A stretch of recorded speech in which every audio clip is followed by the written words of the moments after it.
The valley was painted in the last colors of dusk, a soft glow of orange fire that clung to the sky as shadows stretched across the tall pines, each hoofbeat sounding like a tired drum in the wilderness.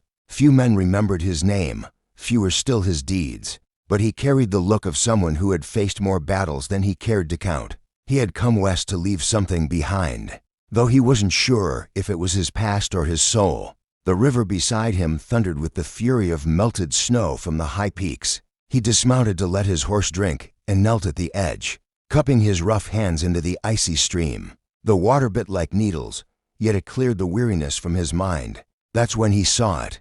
At first it looked like a log caught in the torrent, spinning wildly. But then came the sound, a cry, low and desperate, echoing through the valley. His head snapped up, and what he saw turned his blood cold. It was a woman, thrashing against the violent current, long black braids lashed behind her, her arms as strong as tree trunks. Yet the water pulled her under again and again. The cowboy's instincts acted before thought could catch up. He threw off his hat, stripped his gun belt, and charged into the river. The cold slammed into him like a wall of stone, stealing his breath, but he pressed forward, arms clawing against the surge. Twice the water spun him sideways, threatening to swallow him whole.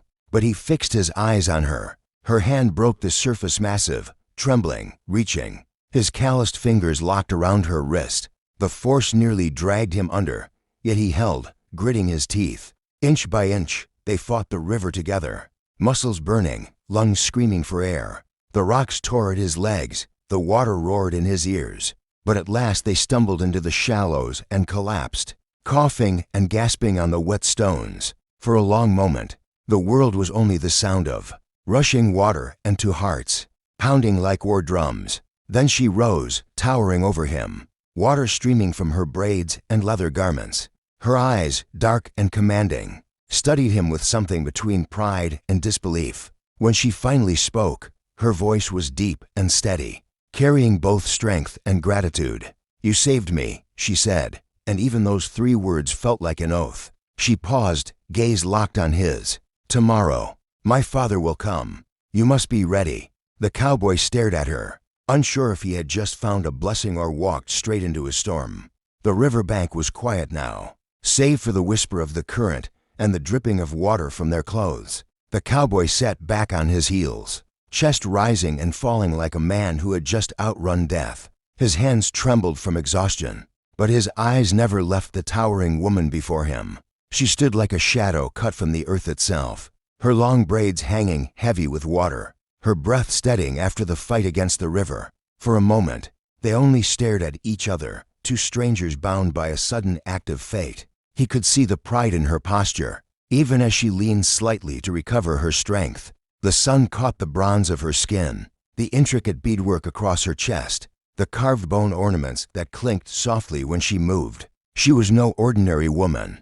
She carried the bearing of someone born to command respect. "You risked your life for me," she said at last, her voice low, almost like a drumbeat rolling through the valley. "Few men would have done that."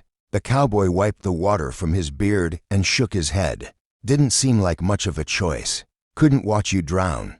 Her lips curved, not quite a smile, but something close. "Still, you did more than most." She stepped closer, towering above him, casting a long shadow. "You should know who I am.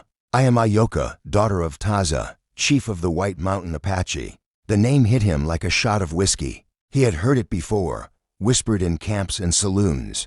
Taza, a leader known not only for his height and strength, but for his sharp mind and the loyalty he commanded among his people. To have his daughter standing here, saved by his own hand, was a twist of fate the cowboy could hardly believe. He rose slowly to his feet, the river mud squelching under his boots. "I reckon your people won't take kindly to a stranger putting hands on their chief's daughter," he muttered. Her eyes narrowed, sharp but not unkind.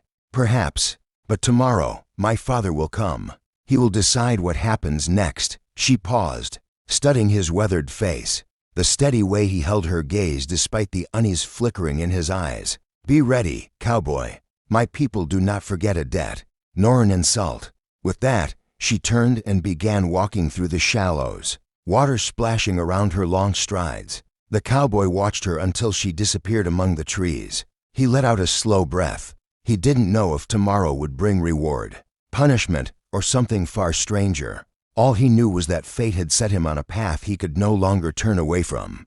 The campfire crackled low, its glow painting orange shadows across the cowboy's weathered face. He had built it on the edge of the riverbank after dragging himself from the water, still shivering from the icy current. His horse grazed quietly nearby, as if nothing unusual had happened.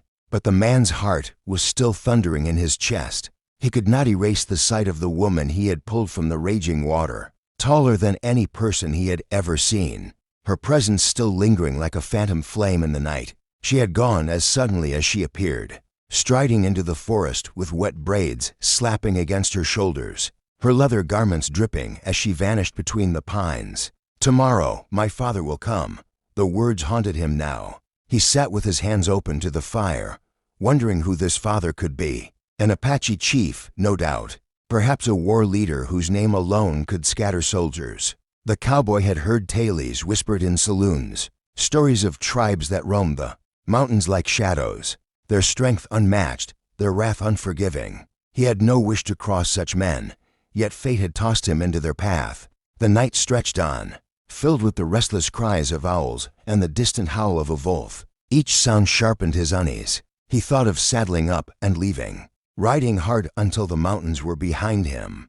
But something heavier than fear kept him rooted. He had saved her life, and in doing so, bound himself to a story that was no longer his alone. At last, exhaustion claimed him. His dreams were tangled and strange, visions of a river turning to fire, of a towering shadow reaching out her hand, of drums echoing in the distance. When dawn finally broke, pale and silent, he woke with the sense that the world had already shifted. The river glimmered in the early light, calm now, as if the chaos of yesterday had been only a trick of the mind. But the cowboy knew better. Something was coming down that valley, something larger than the river itself. And when it arrived, it would look him in the eye and decide whether he was friend or foe. His clothes still damp and heavy from the rescue.